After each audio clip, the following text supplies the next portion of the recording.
Welcome back to Way of the Wrench, and on today's very special episode, we are going to be starting our big budget virtual pinball cabinet build. And today's video, I'm going to be teaching you how to put together a flat pack wooden cabinet for your vpin. Oh, I'm so excited. Let's tear into this. Oh, yeah!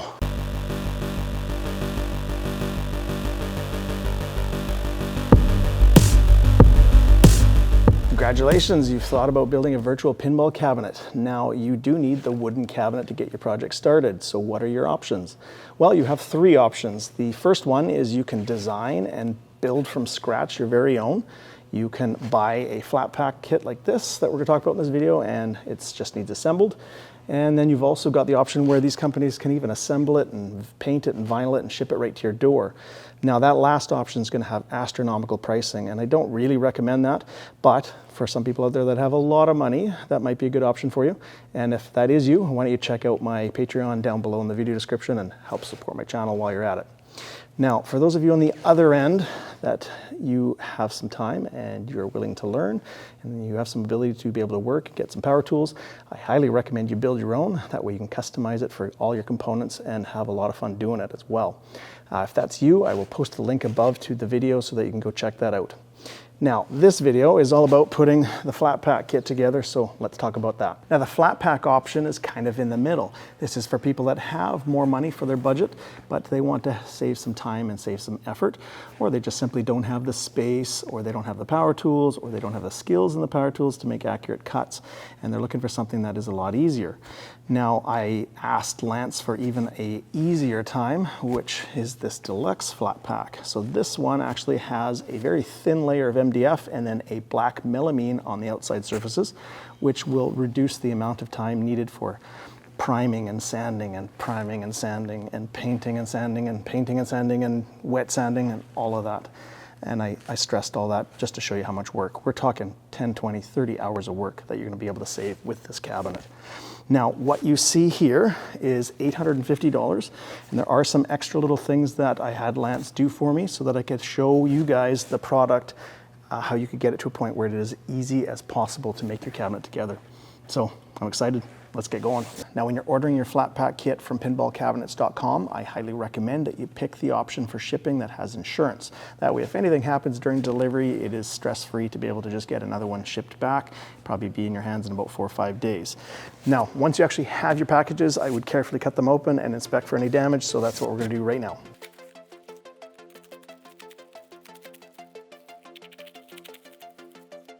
Yeah, it looks good so far. Looks like everything's been packed very nicely. He's got some styrofoam pockets in the corner to prevent damage. Yeah, so far so good. Oh, just like Christmas. All right, everything's unwrapped and nothing looks like it got damaged, so that's good. And in the packaging, we've got some of these cardboard angle pieces. Hang on to these. These are gonna make great kind of protection pieces around the cabinet when we strap it up during glue up. Now, once you've ensured that you have all the parts for your kit, the very next important thing for any kind of woodworking project is to do a dry fit. Now, what I mean by that is you're gonna put these pieces together without any glue, without any screws, just to test the fit, see if there's any issues where a piece won't go into a dado and needs a bit of sanding. And also it gives you a chance to check the orientation of things without putting them in backwards when there's already glue on the parts. So there are instructions on pinballcabinet.com. Just look in the blog section. Highly recommend you look at those before you start or even print them out. That way you can follow along as you go. So the speaker panel goes in like this. That's a nice tight fit. Perfect. And then this bottom piece fits into this dado. However, it's a little tight and it doesn't want to go in at all. So rather than me pushing or trying to hammer this in and breaking off this end piece, there's going to be a little bit of sanding required, just about 1/2 inch off the end, just until it fits nice and snug down into that dado. You may also find in these CNC cut dados and details in these boards that there's a little bit of kind of like fibers and wood kind of stuff still hanging in there a little bit. So just take some 120 grit sandpaper and kind of clean those out. It'll make your dry fit go a lot smoother.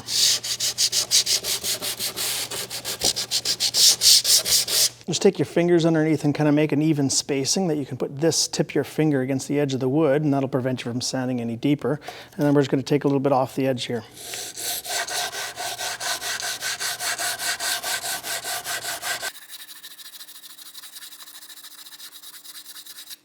Okay, in the instructions, it does say that you may have to do some sanding to be able to get these to fit properly. Now, I don't know if this is because of the melamine, different thicknesses of the board or not.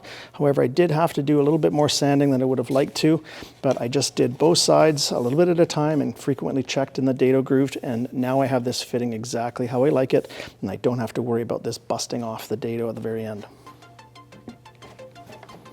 Perfect.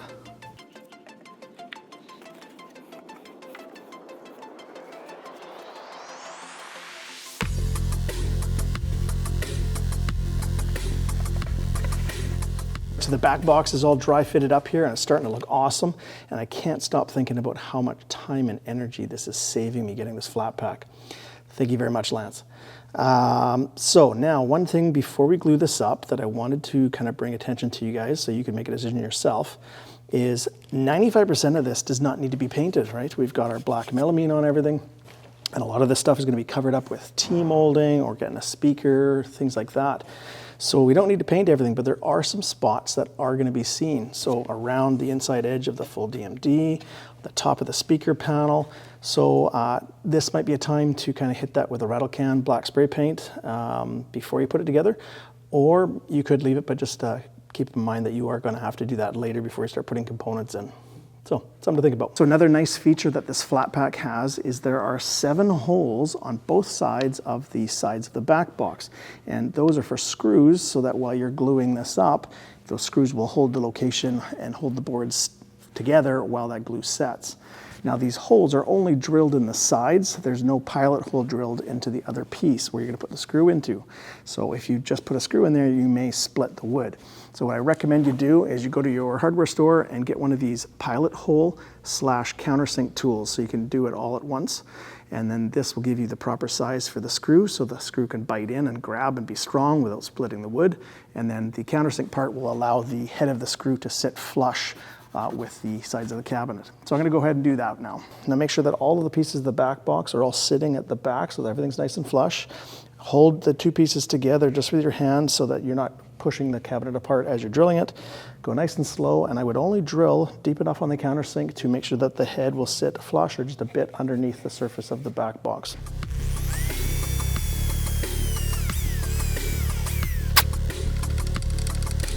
Perfect, and I would probably just put one in to be able to help you hold it while you drill the rest.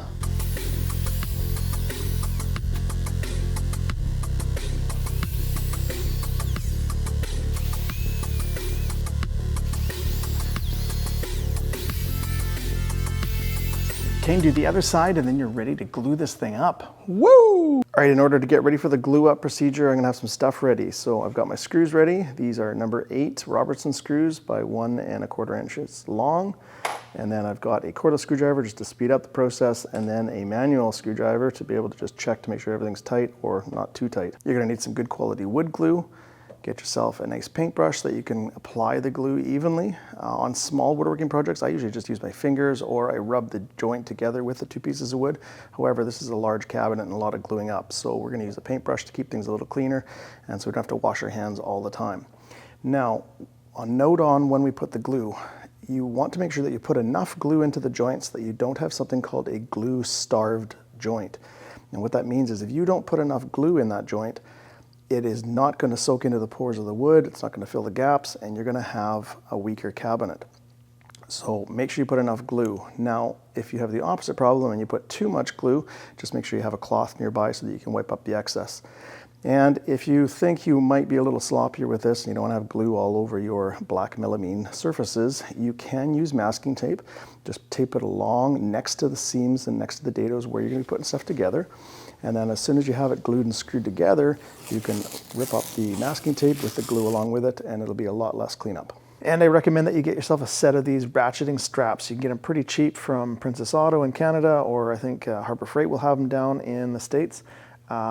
These are 2 shorter ones, like 6-7 feet, but you can also just do one if you got a nice long 15-20 feet one. We're going to use these for making sure that the cabinet is sucked in and tight while the glue is drying. So just in case I put a little bit too much glue and it gets squished out on any of the areas where you're going to be visibly seeing this, I have gone ahead and put that masking tape trick so that when it's all done I can just peel it all out. Now there are instructions on pinballcabinet.com, however I kind of feel from this stage of your dry fit you can easily just kind of pop the end off, put the glue in the dados, put it back on, put your screws back in, and then just do the same on the other side, and then you're pretty much done. So that's what I'm going to do.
This is exactly what I was talking about. Put a little bit too much glue, which isn't a big deal except for the cleanup. So now with that masking tape, all I gotta do is carefully peel it off, give it a final wipe, and there won't be anything in there.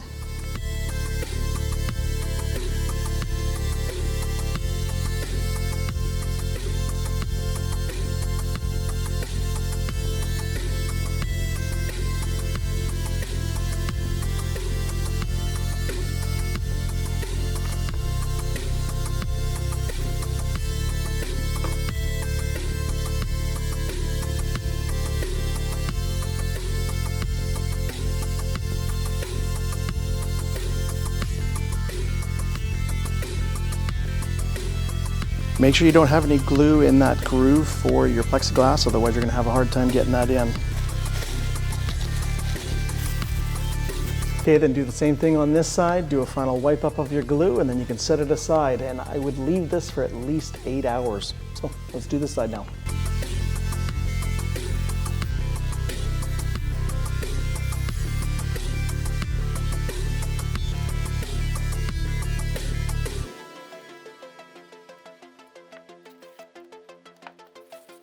So the back box is pretty much done except for the VESA mount for the backglass monitor, which I will hold off and show you in a separate video when I do all the monitors at once.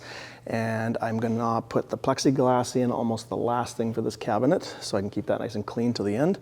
And the back box doors, I'm gonna wait till the monitors are mounted and things like that, and probably after a little bit of painting. So off to dry fit the cabinet now. So before you do your dry fit with your cabinet parts, if you see any kind of little fuzzy stuff left over from the CNC machining, just get a sanding block and some 120 sandpaper and just smooth that out. That way you get a nice fit with all your pieces, and any pieces that are going to be exposed or T-molding or glass channel rails go into that, you won't have any issues and it'll look a lot better.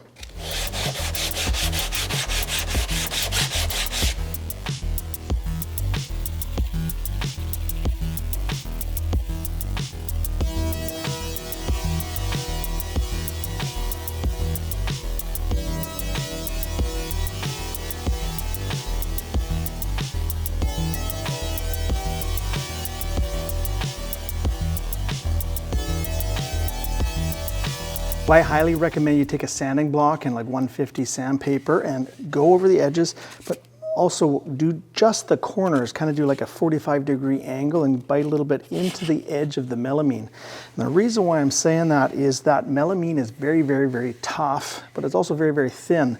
So when it gets right to the edge there, it's easy to catch on something, your clothes or your finger and have it chip out on you. In fact, even from the actual cutting process, there might be a little bit of chipping.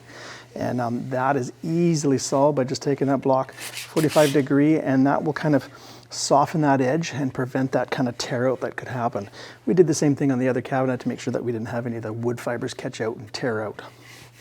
And then you end up with a very nice smooth edge on all your pieces. All right, time to dry fit the main cabinet. Now, just to lift the bottom of the cabinet up off your working surface, just get yourself 4 of these blocks. I'm using 5/8 thick, but maybe even a little thicker might help. But I'm using 5/8. It'll just help to be able to kind of line things up without having to lift the bottom on all 4 corners as you put it together.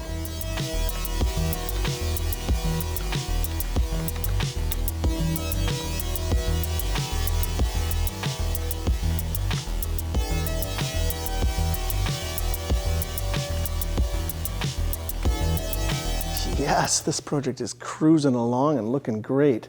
Now, once again, there are a couple of pre-drilled screw holes, so you can put in screws to help with the assembly. I think how I'm going to tackle this is that the most important joints right now are these rabbet joints. So I want to make sure that they're sitting exactly where they need to be. Hold that in place and pre-drill the pilot hole for those screws. Put a screw in and work my way around the 4 corners to get the front and back panel, and then I'll go ahead and do the ones that are on the bottom and on the sides. And then if everything looks okay, it is onto a glue up.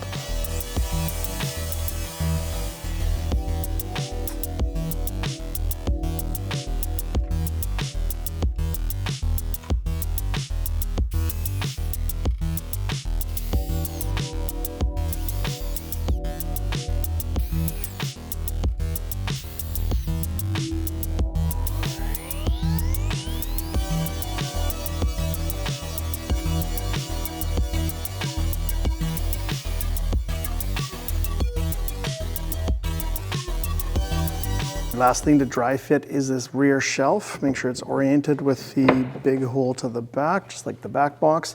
And then there is this piece here that goes underneath so that we can attach the rear glass holder, or the little plastic glass holder. And it has to be kind of at a different angle. And so this piece has a 10-degree cut on it. So when you go to put this on, we need to make sure that this angle is flush with this, not the other way where it's actually kicking out like that. So what I'm going to do is take this off, because this fits really great, and then I'm going to kind of clamp this in the position I want and centered this way. And then while it's clamped, I'm going to pre-drill probably 3 screws and then glue that together, and then I think we're ready for a final glue up here. So I've laid out 3 holes, one right in the center of this top plate, and then one 9 inches this way, one 9 inches this way, and they're 3/8 of an inch, or half the thickness of the plywood, in from the edge. I have center punched those so the drill will stay where it needs to, and when I go to drill with that pilot countersink combo drill, I'm going to have to drill at a 10-degree angle. If I just drill straight down, I'm going to probably go through the wood here. So to match that, I need to drill that at a 10-degree angle. Now, I've got this set up with some clamps here so that this board is sitting flush with this surface on both sides. And as I drill a hole, I'm going to put in a screw just to make sure that this is good. When this is all done, we can take it all apart and glue it together.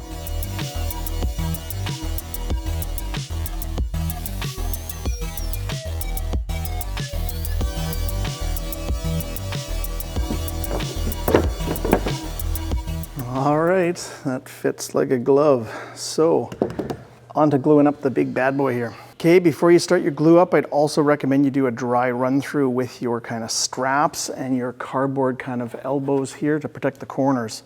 And if you don't have one of these ratchet straps that isn't long enough, you can put 2 together, like hooking it like that, and then wrap it around the cabinet.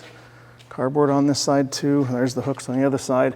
And there is your different ratchet straps that are going to allow you to be able to tighten this up and squish this all nice and tight together for glue up. So do a dry run, make sure you know how to use these first.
All right, so that is all the glue up done. Just for your own reference, when you're doing kind of woodworking, gluing up stuff, you have about 8 to 10 minutes of working time. That means things are still kind of fluid, moving around, you can readjust. And then after that, they kind of get sticky and hard to move after that. Then you've got a set time, which is about an hour, maybe an hour or two. Generally, that's when things can be unclamped or whatnot. However, you have a cure time, and the cure time is usually 8 hours or overnight. And whenever I do any kind of woodworking projects, if I can, I leave it in its position, clamped, whatever you've got going on, overnight, and then you know everything's going to be good at then. So I guess we'll see you tomorrow and we'll take a look at this. While we're literally watching glue dry, I thought I'd show some other things that are in the kit. So there is an extra piece here that is meant to be used for a board for your matrix at the back. So that's kind of nice they threw that in. Or possibly it could be a shelf for all of our SSF and our boards and things like that. I might use it for this. I just got to see if all the boards will fit on the one shelf. Sweet. And then there's 4 of these corner 45-degree braces that go in the corner of the cabinet, and then the leg bracket goes on top of that. I'm not going to lie, these were a kind of pain in the butt to make, so I'm glad that this was included in the kit, and that will definitely beef up those corners and make them nice and strong. Sweet. We will put those in when we do the legs in a future video. And the kit comes with a door for the back access panel of your cabinet, and there is a little bit of a gap, and I talked to Lance about that. He said that he did this on purpose so that there could be some even more ventilation around here. However, that's not really even a big deal if you are not happy with that gap. I just looked on tmolding.com, and you can get T-molding that actually fits like a cap over 3/4 inch, so you could wrap it around the outside of the door and maybe even on the inside of the hole and make that gap pretty negligible. Okay, and I previously mentioned the playfield monitor mounting board. It actually comes part of a kit for an extra charge, and these are all the extra things that come with it. So there's your dowel rod to be able to put your hinge in, a couple straps to be able to put those on. We've got these kind of like cap ends that are going to be able to hold this inside the cabinet. And then you've got all the hardware kit, a couple different thickness bushings to be able to mount your LG OLED 42-inch playfield monitor. Sweet. So we'll be putting this in a later video when we're putting in our monitors. And then there's this piece of pre-cut plexiglass that's ready to slip into the back box for the end of the build here. I believe it's an extra cost, but it is cheaper if you get it with the cabinet at the same time. So the flat pack kit does come with these slots routed in on the sides of the cabinet for your plastic side trim. However, if you do want those slots routed into the sides of your back box so you can put in some T-molding, that is an additional charge. And I did ask Lance to go ahead and router those T-slots in the back box for the T-molding, so that way I could show you his services and show you even more work that you don't have to do if you ask Lance to do it for you.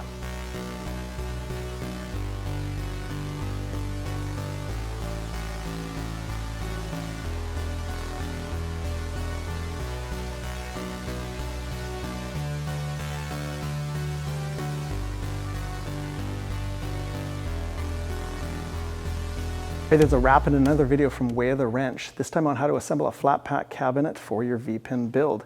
And what a beautiful cabinet, and guys, I cannot stress enough the amount of time and energy that this build has saved me. It's got to be at least 30 hours given back to my life. So special thank you to Lance from pinballcabinet.com. If this seems like the way to go for your build, why don't you check out his website and see what he has to offer. Next video up in the series, we are going to do a little bit of filling of holes, some sanding, and some light painting to be able to get this thing ready for vinyl and looking even nicer. So stay tuned for that. And a little special something I thought I'd share with you guys. I just got off a Zoom call with a moto from Marco's Specialties. and we had a nice chat about real pinball and virtual pinball, and they are really excited about this build. And I'm pleased to announce that Marco's Specialties is now the 5th sponsor for this big budget build. So we're going to be getting coin doors and legs and side rails and all that cool real pinball stuff. So really excited to work with those guys. And if you haven't already, why don't you join us on Instagram so you can see what's going on in the shop in between videos. And until next time, take it easy.